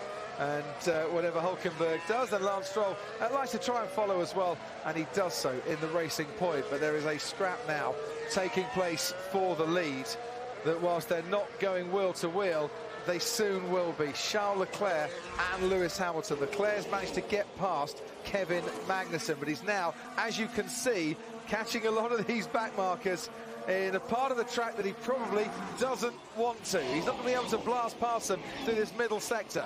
But the Mercedes is quicker in the middle sector, so it'll hurt Lewis relatively more, I think, to get through them in this middle sector. But I don't really know why Renault are leaving Ricciardo out there for 43 laps on a set of tyres. Doesn't make a whole lot of sense. If they came in now, they wouldn't be able to improve his position. It's just not happened for him, that strategy. Hamilton's managed to clear both of the Haas's. And there's only one car now between Hamilton and Leclerc. Make that none. Yes, 2.1 seconds the gap. Charles Leclerc has got just a handful of laps here, just 2 and a bit laps, but it's the longest lap on the calendar is Spa-Francorchamps. I wonder if we're going to get a last lap showdown between Lewis Hamilton and Charles Leclerc here. Yeah, because Hamilton was over a second faster in the middle sector despite the traffic. I think Leclerc is struggling for grip. He's not making mistakes. This is not over by a long way. No, it's not. He's not making mistakes, Charles Leclerc. He's not showing signs of pressure. He's one of the coolest, calmest individuals on the grid. But Martin, he can almost touch that maiden Grand Prix win.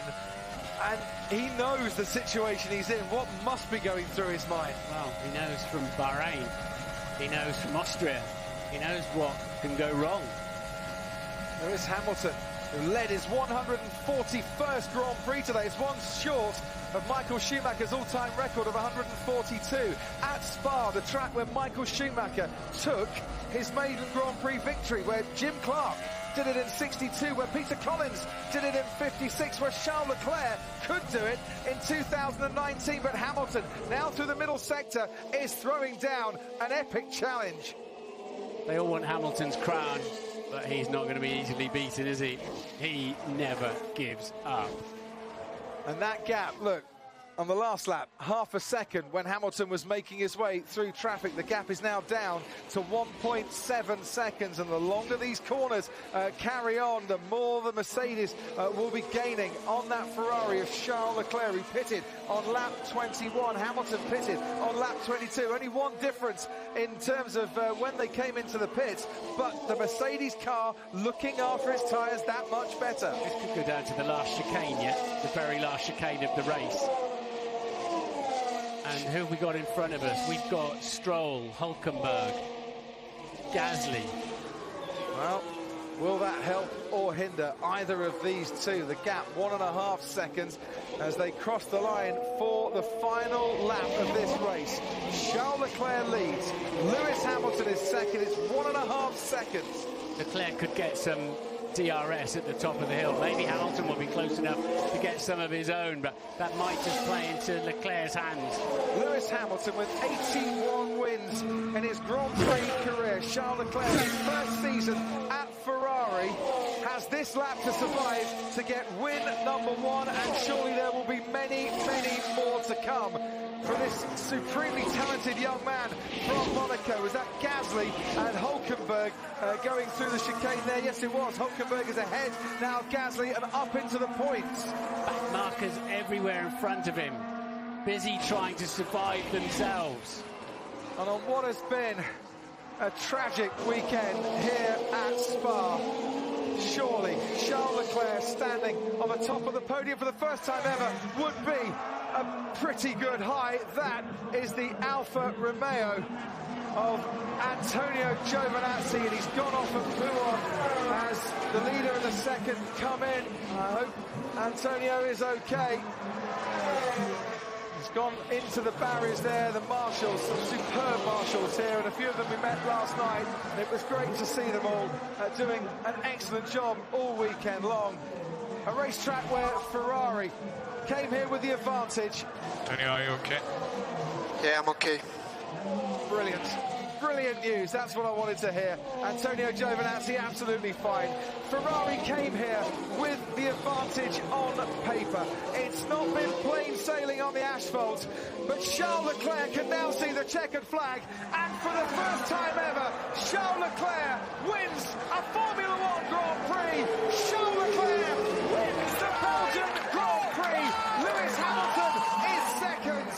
Valtteri Bottas will come home for third. Norris was stopped on the line as well. I noticed that. That is heartbreak for Lando Norris. He was reporting vibrations. I don't know if he'll end up being classified yet or not, but he's going to be out of the points. And that would have been a career best finish for Lando Norris had he have got round one more lap here. But Sebastian Vettel crosses the line to come home in fourth. Albon's ahead of Perez, and doesn't show it yet because they haven't crossed the line. They've gone through the yellow flag. Congratulations. Yes. Well done. First victory in F1. This one is fourth one. It feels good, but yeah, difficult to enjoy on a weekend like this. But thanks for everything, guys. You're the best. A dream come true anyway. You can see in his eyes as they sparkle away just what that means to Charles Leclerc. Hugely emotional victory for him today.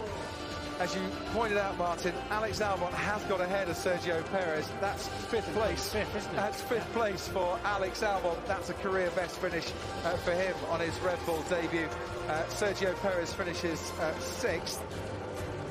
And then we wait a long, long while for the rest to all cross the line. Danny Kvyat coming home in seventh for Toro Rosso.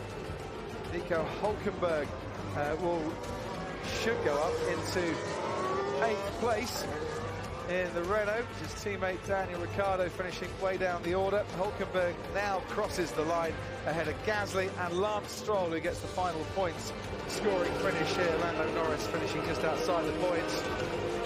But it's a finger raised to the heavens for Antoine Hubert by Charles Leclerc.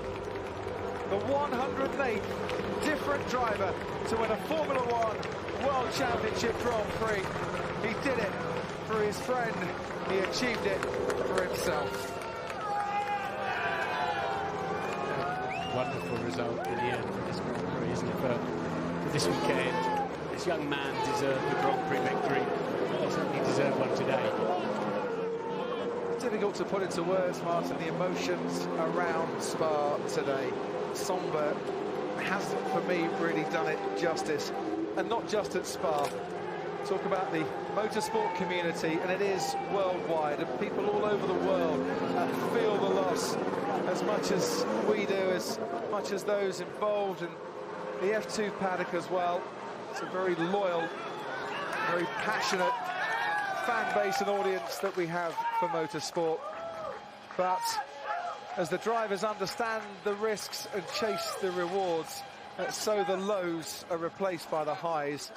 And quite frankly, if the sport needed a result today, it needed Charles Leclerc to win. Because that man winning and confirming what we all think, that he is a superstar of the future, racing for Ferrari in the present. Yeah, we needed something to smile about as we leave Spa. We did indeed. Mercedes 2 and 3 did not have any engine issues through the Grand Prix. Of course, Sebastian Vettel a distant fourth in the end. That's a poor day out for him, unfortunately. 26 seconds off his young teammate.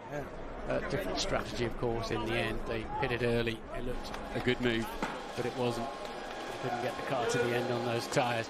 And you have to say, Vettel, and you mentioned it in commentary, Crofty, Vettel holding Hamilton up for 2 or 3 laps there, it made all the difference for the team. Well, that's what he needed, some help from his friends, and he got it. And it would have been, well, it would have been at least 2 more laps, I think, where Hamilton would have had the chance to lay down a challenge. Charles, I'm sure mixed emotions there. We saw you step from the car, point to the sky. An emotional weekend and your first ever victory in Formula One. Congratulations. Yeah, on one hand, I've got a dream since being a child that has been realized. On the other hand, it has been a very difficult weekend since yesterday. We have lost a friend, first of all, but yeah, it's very difficult in these situations. So yeah, I would like to dedicate my first win to him. We have grown up together. My first ever race, I've done it with Antoine when we were younger. There was Esteban, Pierre, and yeah, it's just a shame what happened yesterday. So I can't enjoy fully my first victory, but it will definitely be a memory I will keep forever. Well, beautiful words, and certainly those are echoed by the entire motorsport community. Puts a dampener on this celebration, but this racer's race. You raced, you won, you've been dominant all weekend. It seems amazing that it's taken this long for you to get the first victory when we consider what happened back in Bahrain. So how do you reflect on the actual technicalities of this race and the delivery of the team?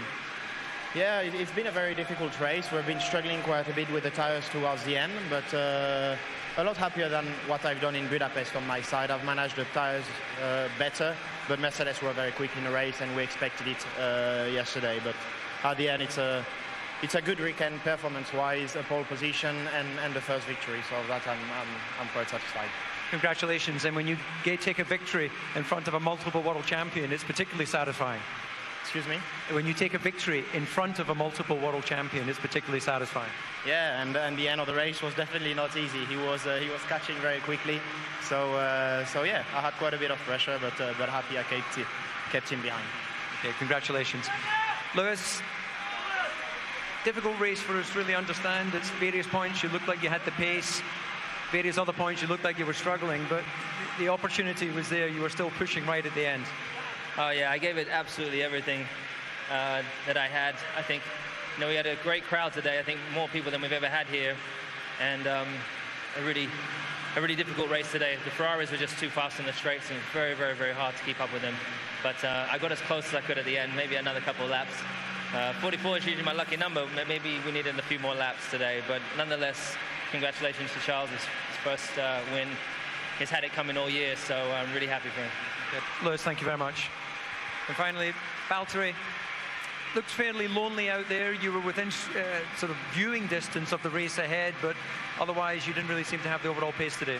Yeah, I mean, race pace felt okay as we were expecting, but Ferrari was always in the beginning of the scenes really, really strong and strong on the straights.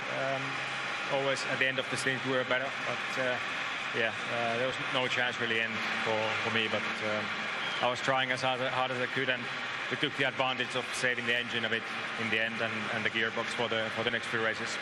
Thank you. Explanation from Valtteri Bottas that they turned the engine down a bit, hardly surprising given that they've had power unit issues, haven't they, this weekend with Sergio Perez and with Robert Kubica. This is what happened to Antonio Giovinazzi. He dropped it mid-corner, that's unusual. Yeah, and that's at about 175 miles an hour. This is what happened to Lando Norris. Suspected engine power unit problem, failure for him as well. That's very cruel luck, a lap from home for a very well-earned 5th place that would have been. Oh, what a day for McLaren. Carlos Sainz out of the race as well. This is Alex Albon going onto the grass to get past Sergio Perez. Now this incident is under investigation by the stewards. He got ahead of Perez. Will they say that the Racing Point driver should have left a bit more space? I need to just see the very beginning of that again as to whether Albon was forced onto the grass or just decided to take to the grass and not go the long way round. Quite bold. We did see that going on in one of, I think, Formula 3 race this weekend. I saw somebody scooting down the grass like that. It's a big risky move because then he needs a pothole or something. Where was that? In Australia, wasn't there, where somebody ripped was it Ricardo ripped his front suspension off in a pothole by going on the grass? Find your step, Charles. He's enjoyed his trip elsewhere this weekend. He's gone onto the track, fastest in practice sessions, fastest in qualifying, and the race emerging out as the winner today. Let's have a listen to the drivers.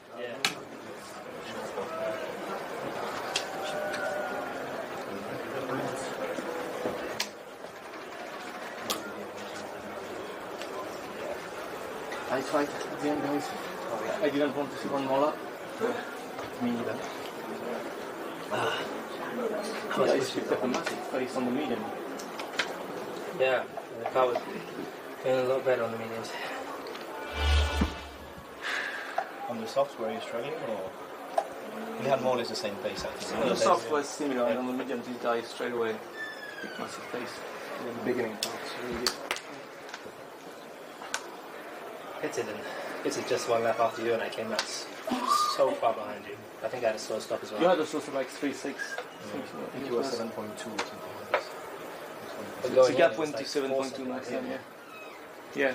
Then when you got stuck behind Seb, it went to 7 or something. That's too fast in this race.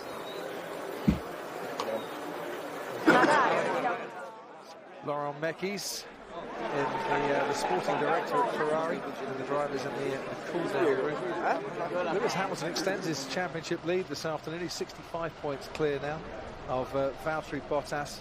Bad day for Max Verstappen. Sebastian Vettel and Charles Leclerc closing up on him. And the Constructors' Championship, test my powers of arithmetic this, 471 points. Plays 326 points. Mercedes over Ferrari, 145 points the lead for Mercedes. And Lando Norris, Martin, gets driver of the day. At least he got something out of it. Valtteri Bottas celebrated his birthday this week. Gets a contract extension at Mercedes, brings home another podium for them.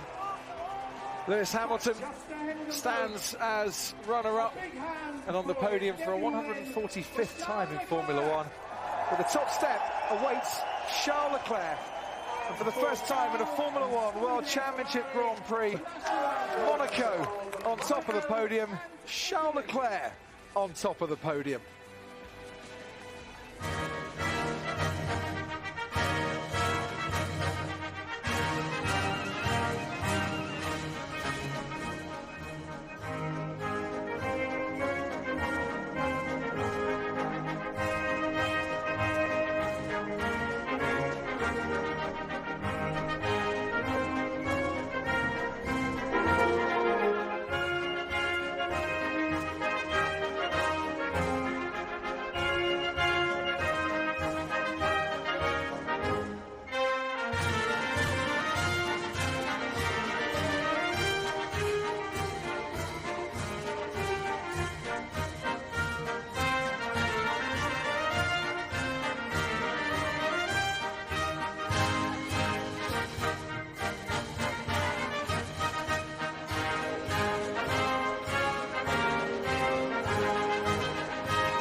Struggling to think of a more jolly national anthem combination than Monaco and Italian, and I think we're going to hear that a few more times to come in the future, Martin.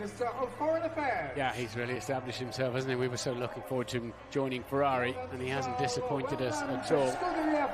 Could easily be his third victory of the year, frankly. It's his first. He'll take it. And Ferrari's first of the season as well. Lauren Meckies, the sporting director, formerly of the FIA, of course, as well. Smiling as he holds aloft the Constructors' Trophy. Charles Leclerc, who didn't get past the first corner last season, got past every corner today to win the Belgian Grand Prix. Lewis Hamilton extends his championship lead and finishes as runner-up. Valtteri Bottas there behind his teammate to make it a double podium. And for Mercedes as well, that's 200 podiums now in Formula One. And for the Mercedes team, it's a huge relief for Ferrari, isn't it, to finally get a victory underway and sealed up and done and dusted. It is not a weekend for big celebrations on the podium. It's a weekend to acknowledge that the one we've lost and the one that we found. Antoine Hubert, rest in peace. Charles Leclerc, bravo, winner of the Belgian Grand Prix.